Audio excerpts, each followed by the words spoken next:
ఆ మంత్రి ఎవరు?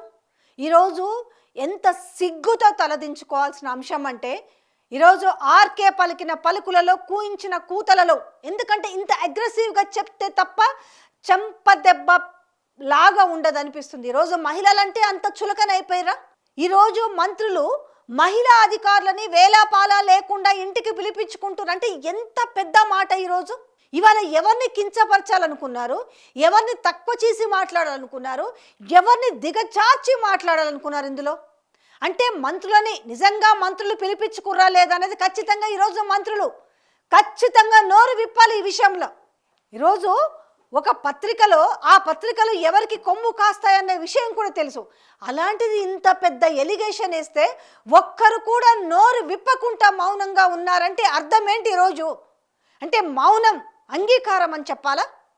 అంటే ఈరోజు రాష్ట్రానికి వ్యక్తే లేడా? ఇంకా కాంగ్రెస్ పార్టీలో ఇవాళ ఆయన మాట్లాడిన మాటలకు ఒక్కరు కూడా ఖండించట్లేదు.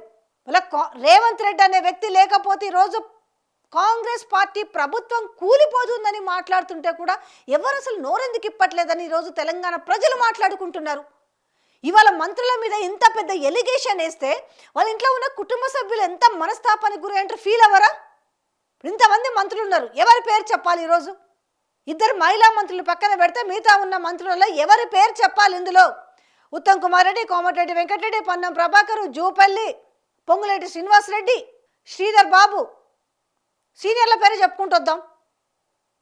బట్టి విక్రమార్క, ఎవరు? కోమటిరెడ్డి వెంకటరెడ్డి. మరి ఎవరి పేరు చెప్పాలి? ఇట్లా చెప్పుకుంటూ పోతుంటే ఏ మంత్రి ఈరోజు వేలాపాలా లేకుండా మహిళా అధికారులని ఇంటికి పిలిపించుకొని ఇబ్బందులకు గురి చేస్తున్నారు? కానీ ఎందుకు ఈరోజు దానికి సంబంధించి ఈరోజు నోరు మెదపటం లేదు? అంటే ఓన్లీ మీరు హైకమాండ్కి చెప్తే సరిపోతుందా? కానీ వాళ్ళు తెలంగాణ ప్రజలకు కూడా అర్థం కావాలి కదా, నిజంగానే ఈరోజు మంత్రులు ఈ రకంగా బిహేవ్ చేస్తున్నారు అనేసి మీ మీద ఇంత ముఖాన బురదేస్తే ఆ బురద కడుక్కోవడానికి కూడా ఇబ్బంది పడుతున్న నేపథ్యం కదా. కడుక్కుంటారా వద్దా? ఇవాళ లేకపోతే తెలంగాణ ప్రజల ముందు మీరు దోషుల్లాగా నిలబడతారా? ఇవాళ మీ క్యారెక్టర్లను కూడా పనంగా పెట్టి వార్తలు రాపిచ్చిర్రా, రాసిర్రా, దాన్ని మీరు ఖండించాల్సింది పోయి చిన్న చిన్న విషయాలకే మీరు రెస్పాండ్ అవుతారు కదా. అట్లాంటిది ఇంత పెద్ద ఎలిగేషన్ మీ మీద వస్తే రేవంత్ రెడ్డి మీకు తలంటిండి అనేసి అంత బ్యానర్ ఐటమ్ పెడితే ఎందుకు కిమ్మనుకుంటా ఉన్నారు? అంటే నిజంగానే రేవంత్ రెడ్డికి భయపడుతున్నారా? ఇది నేను అంటున్న మాట కాదు, యావత్ ఇవాళ రాష్ట్ర ప్రజలు ముక్కున వేలేసుకుంటున్నారు. మీ మీ మీ కాన్స్టిట్యున్సీ ప్రజలు కూడా ఏంది వీళ్ళు ఇంత సపోర్ట్ చేయకుండా సడి సప్పుడు లేకుండా ఉన్నారు అని అనుకుంటారు. ఇదంతా నిజమేనా అనుకుంటున్నారు. ఇవాళ క్యాబినెట్ సమావేశంలో ఏం జరిగిందనేది బయటికి వచ్చి ప్రెస్ మీట్లు పెట్టో లేకపోతే చిట్ చాట్లో మాట్లాడితేనే కదా తెలిసేది. మరి ఆయన తలంటిండు, క్లాసులు వీకిండు, అందరు అవాక్ అయిండ్రు. ఇంకా అసలు నా మంచితనాన్ని చూసిరు, అసలు నా విశ్వరూపం చూపిస్తా. విశ్వరూపం అంటే మంత్రులందరినీ మరి టప పీకి పడేస్తారా? ఇది మాత్రం చాలా సరే, మీకు తిట్టించుకోవడం ఇష్టం ఉంది అనుకుంటే చేసేదేం లేదు. కానీ మహిళా అధికారులను ఇంటికి పిలిపించుకున్నారనే విషయంలో ఏ మంత్రి? మరి అందరు మంత్రులు అట్లే చేస్తున్నారా? లేదంటే కేవలం ఒక్క మంత్రి? ఆ ఒక్క మంత్రి ఎవరు? వేలాపాలా లేకుండా ఇంటికి పిలిపించుకోవడం అనే దాంట్లో ఏ అర్థం వస్తుంది అనేసి మీరే అర్థం చేసుకోవాలి. ఒక పత్రిక నీచపు దిగజారుడు మాటలు రాస్తుంటే కూడా మీరు మౌనం వహిస్తురంటే రేపు రాష్ట్ర ప్రజలకు ఏం సంకేతాలు వెళ్తాయి? మీ దగ్గరున్న అధికారులకే మీరు విలువనివ్వకుండా వేలాపాలా పిలుచుకుంటుంటే మీరు రాష్ట్రంలో ఉన్న మహిళలని మీరు ఏం గౌరవిస్తారనే మాటలు రావా? కనీసము చిన్న చిన్న లీడర్లు కూడా ఈరోజు ప్రెస్ మీట్ పెట్టి మాట్లాడలేని దుస్థితికి వచ్చిందా? మీరు మాట్లాడలేకపోయినా ఇంకా మిగతా వాళ్ళన్నా మాట్లాడాలి కదా. ఈ కనీసం మీరు ఆ వార్త రాసిన వ్యక్తిని కూడా ఖండించలేకపోతున్నారంటే ఇది మీ మౌనం, ఇది అంగీకారం అనే అనుకోవాలా?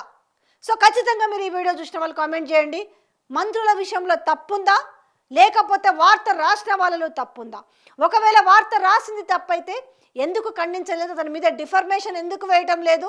ఇది పద్ధతి కాదు. మీరు రాసింది ఏ ప్రూఫ్ లేకుండా అతను రాసుంటాడు, ఎవరు చెప్తే ఆ వార్త రాసుంటాడు. ఎవరిని ఈరోజు తెలంగాణ మంత్రులు అంటే ఇవాళ అంత చులకనైపోయారు అనుకోవాలన్నా? ఒకరిద్దరు చేసిన పనులకు గాను ఇవాళ అందరినీ ఒకే గాడికి కట్టేసిరు. ఇవాళ విలువ లేకుండా పోయిందా? ఆ రకంగా చేస్తున్నది ఎవరు? అంటే మీరు అనొచ్చు మాకు తెలియకుండా ఉన్నామనొచ్చు, కానీ మీకు తెలిసి కూడా దాన్ని ఖండించలేదంటే రేపు రేపు మీ రాజకీయ భవిష్యత్తే ప్రశ్నార్థకమయ్యే అవకాశం డెఫినెట్గా ఉంటుంది మంత్రులారా. తస్మాత్ జాగ్రత్త, గ్రహించండి. మీకు నిన్న ఆ వార్తలోని సారాంశం అంతా కూడా అర్థమైపోయింది. అవగతం కాకుండా ఉంటుందని మాత్రం నేను అనుకోను.